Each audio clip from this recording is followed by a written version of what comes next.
In this video series, I'm going to be breaking down the things that I feel are the most important steps for you, that person that's looking to buy a home, either A, for the very first time, or B, bought in the past and you're looking to do it again.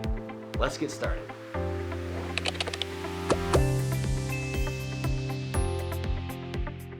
The very first thing that you should do when looking to buy a house is get pre-approved.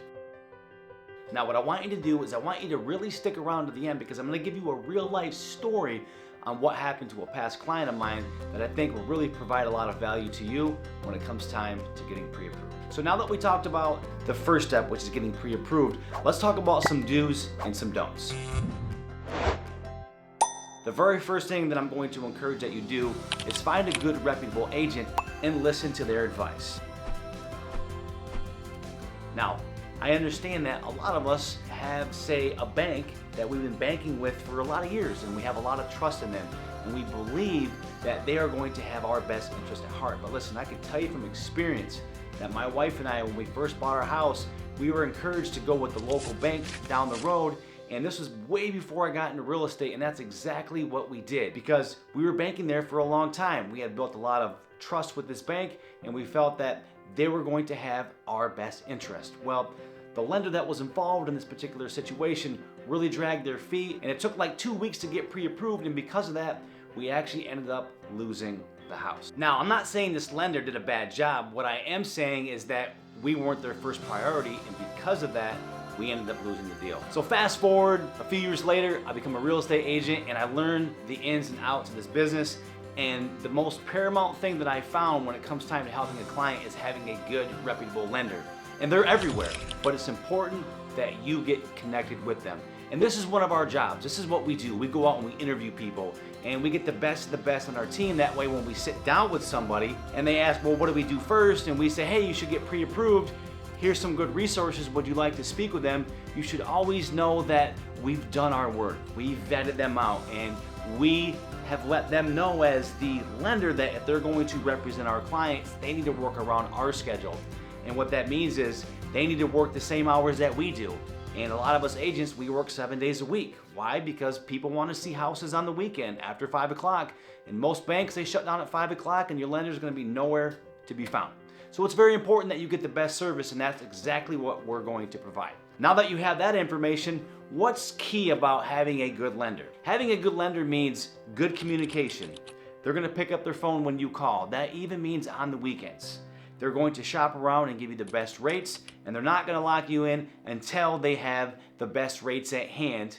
And they understand that there's competition out there. Someone may come in and offer your client a better rate, and they're going to be able to work around that to find a way to make it even better for them. Another thing that they're going to do is really explain the differences with loans, and not just give them the best loan that's going to make the most sense for the lender to make the most money. No, they're going to explain what a conventional loan is, what a rural development loan is, what a VA loan is, what an FHA loan is. And just so everyone knows, I will make future videos on these types of loans and how you can use them to better your offers, and then give you some real life examples on how I was actually able to do this with other clients. Back to the lenders. They're going to explain how these work.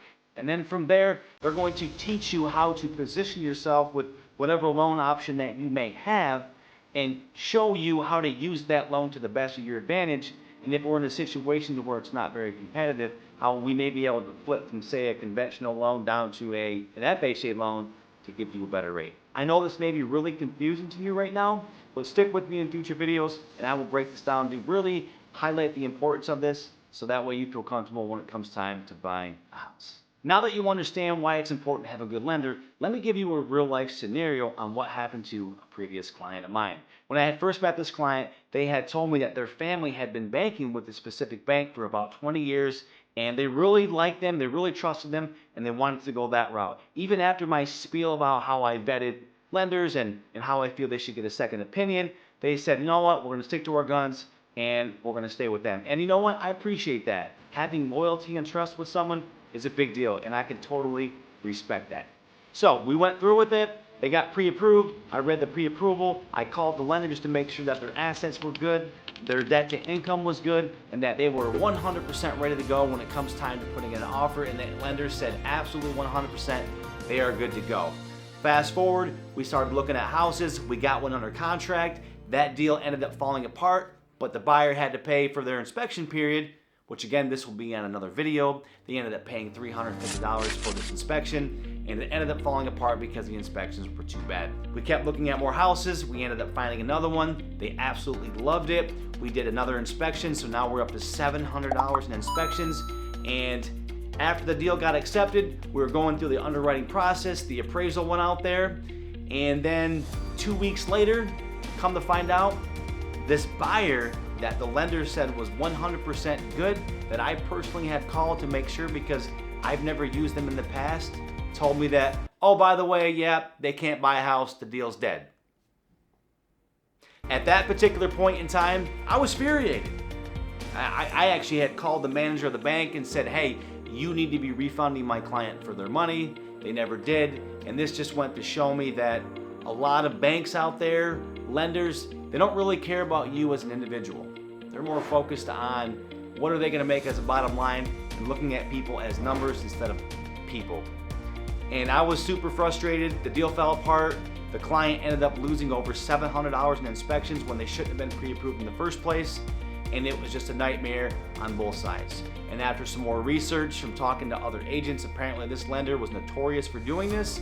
And even though I did all my due diligence, I called the lender, come to find out, just wasn't a good lender. And honestly, probably shouldn't be in this business.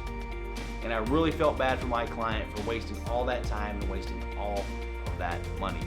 This is why it's a big deal to listen to us as agents when we say, hey, you should get a second opinion. We have other people. When we're giving them to you, it's because we know, like, and trust their service because we have used them in the past and we know they're gonna take care of you. Thanks so much for sticking around in this video. If you wanna see more videos like this, go ahead and hit that like. Don't forget to subscribe. It shows the algorithm that this content is good and that you like it. And that way they'll go ahead and push my video out to more people.